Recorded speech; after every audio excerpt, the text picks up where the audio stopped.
Hello YouTube family, Shri शिवाय नमस्तुभ्यम। तो मेरी मॉर्निंग हो चुकी है और 4 बज गए हैं। तो 4 बजे मैं उठ गई थी पढ़ने के लिए, क्योंकि दिन में तो ज़्यादातर टाइम नहीं मिलता है। हम हाउसवाइफ की ज़िंदगी में यही रहता है कि काम करते जाओ, काम ही करते जाओ। अपने लिए अगर टाइम निकालना है तो या तो आप रात में निकालो या सुबह अर्ली मॉर्निंग में निकालो। इसलिए मैंने डिसाइड किया है कि मैं सुबह और रात में ही पढ़ाई कर पाऊँगी, क्योंकि दिन में तो कर नहीं पाती हूँ। यहाँ पर मैं प्रीवियस ईयर क्वेश्चन आज साइंस के घटना चक्र का लगा रही थी। आज मैंने वो मात्रक और इकाई वाला जो चैप्टर है उसके क्वेश्चन लगाए थे, जैसे कि है शक्ति का मात्रक क्या होता है, विद्युत शक्ति का मात्रक क्या होता है और आवृत्ति को किस में मापा जाता है। ये प्रीवियस ईयर क्वेश्चन हम पढ़ रहे थे, क्योंकि प्रीवियस ईयर क्वेश्चन से हमें ये पता चल जाता है कि किस प्रकार के क्वेश्चन आएंगे। जैसे ये वाला क्वेश्चन था, आवृत्ति को मापा जाता है, ये कम से कम 3-4 बार रिपीट होता है। तो इसमें एक फ़ायदा ये भी रहता है कि हमें क्वेश्चन भी पता चल जाते हैं कि जो रिपीट होते हैं। इधर हम सुबह अब 5 साढ़े 5 का टाइम हो गया था, तो इधर आपको मौसम दिखा रही थी कि अभी देखो थोड़ा अंधेरा भी था, लेकिन हमें तो अब काम करने जाना था। तो अब मैं अपने काम में लग जाती हूँ, क्योंकि काम ही हमारा सब कुछ है। काम के बिना तो हाउसवाइफ का जीवन बिल्कुल अधूरा है, चाहे अपने लिए टाइम निकाले या नहीं निकाले, लेकिन घर के जो रूटीन के काम होते हैं, झाड़ू वगैरह, वो तो करने ही होते हैं। तो इधर मैं झाड़ू लगा रही थी। मैंने कहा अब जल्दी जल्दी काम कर लेते हैं। इधर अगर जल्दी काम कर लेंगे तो फिर उधर हमारा जल्दी से टाइम निकल आएगा, लेकिन मैं कितना भी जल्दी काम करूं फिर भी मेरा काम जल्दी नहीं हो पाता है। फिर मैं यहाँ पे फिर से झाड़ू लगाने लगी और थोड़ा कमरा वगैरह अस्त व्यस्त डला था तो उसको भी सही करने लगी।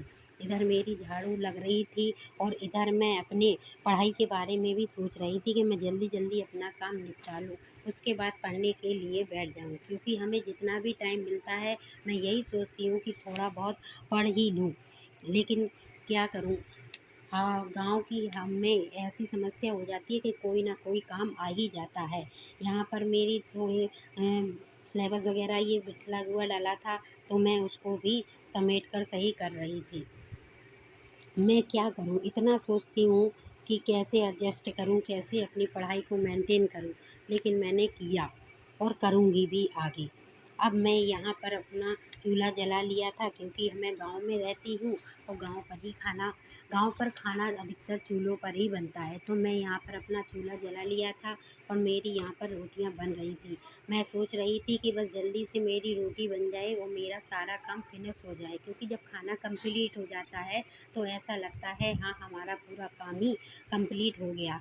लेकिन यहाँ चूल्हा हमें इतना रुला रहा था, ऐसा धुआं कर रहा था, मुझे तो ये लग रहा था कि मैं कैसे जल्दी से अपना काम निपटाऊँ। एट लास्ट में वो जल गया और मेरी रोटी भी कंप्लीट हो गई, मेरा सब कुछ काम कंप्लीट हो गया। अब मैं यहाँ फिर से पढ़ने पर बैठ गई हूँ। मैं वही रिवाइज़ कर रही थी साइंस के क्वेश्चन, क्योंकि साइंस के यहाँ पर मैंने एक चैप्टर जो मात्रक एक इकाई वाला है उसको फिनिश किया था। मैं पढ़ रही थी और ये भी सोच रही थी कि मैं अपने लिए टाइम कैसे निकालूं, कैसे अपना टाइम मैनेजमेंट करूं। टाइम मैनेजमेंट का इतना रहता है, रोज़ सोच लेती हूँ कि मैं भी अपना एक रूटीन बनाऊंगी कि इतने बजे से इतने बजे तक पढ़ूंगी, लेकिन मेरा रूटीन ही नहीं बन पाता। जैसा कि मैंने आपको बताया कि मैं गांव में रहती हूँ और अभी तक मेरी फैमिली में किसी को, मतलब मेरे सास ससुर में किसी को नहीं मालूम कि मैं वीडियो बना रही हूँ। इसलिए मैं अपना चेहरा आप सबको नहीं दिखा पाती, क्योंकि मैं अभी वीडियो बना रही हूँ, वो भी गेट बंद करके, क्योंकि मेरे यहाँ गांव में अलाउ नहीं है वीडियो बनाना। फिर भी एक कोशिश की है कि हाँ अपनी जर्नी आप लोगों तक शेयर करूं, क्योंकि मन में रहता है ना कि अपनी बात किसी न किसी से तो कह सकूं, किससे कहूं। इसलिए मैंने एक जरिया निकाला है यूट्यूब पर अपनी बातों को कहने का, अपनी बातों को रखने का। मैं एक ऐसी हाउसवाइफ हूँ जो अपने लिए अभी तक कुछ नहीं कर पाई। मतलब मेरे पास डिग्री है, सब एबिलिटी है, फिर भी मैंने कुछ नहीं कर पाया। मेरी शादी को आज 12 साल हो गए हैं और मैंने अपने लिए स्टैंड नहीं ले पाया था, लेकिन अब की में मैंने ये स्टैंड ले लिया है। अगर आपको हमारा वीडियो अच्छा लगा हो तो प्लीज़ लाइक, सब्सक्राइब, कमेंट ज़रूर करें।